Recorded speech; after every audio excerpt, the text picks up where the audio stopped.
An Holztaus erwischt der Martin an Hubert, wie er mit seinem Gewehr schießen möchte, samt dem, dass er gar keinen Jagdschein nicht hat. Da kriegt er aber nachher Anstand von mehreren Seiten und drum entschuldigt er sich nachher dafür beim Martin. Der Margot, sein preußischer Reuter, lässt einen Haufen Tiritare springen, dass ihrer Schwester sein Hirber wieder gescheit hergerichtet werden kann. Und die Feuerwehr möchte auch umsonst mithelfen.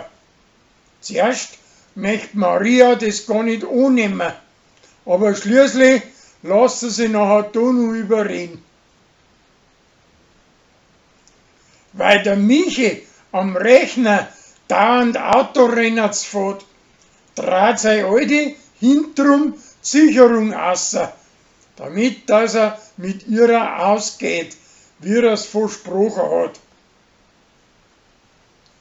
Der preußische Kölner braucht einen neuen Blechtrottel und gewinnt dafür im Radio ein Preisgeld mit der Hilfe von Gregor. Der Uschi, seine preußische Tochter, möchte eine Katz halten und strahlt einen Mausträg in der Stube aus, damit das die Alten auch dafür haben. Die kommen aber dahinter und pflanzen's recht. Der Margot, sein preußischer Reuter, redet das Bärli blöd an, dass er bei der Bauernarbeit mehr auf den Naturschutz schauen sollte.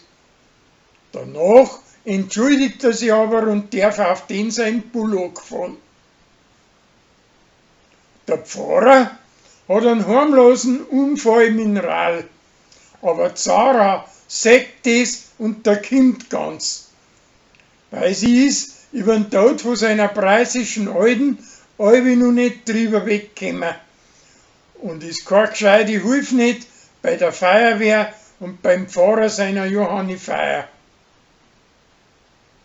Uri kommt nach Lansing zurück und der Gregor beicht ihr, dass er einen ledigen bangert hat. Der Korbi schlägt auch wieder zu Lansing auf und ist scharf auf Tina.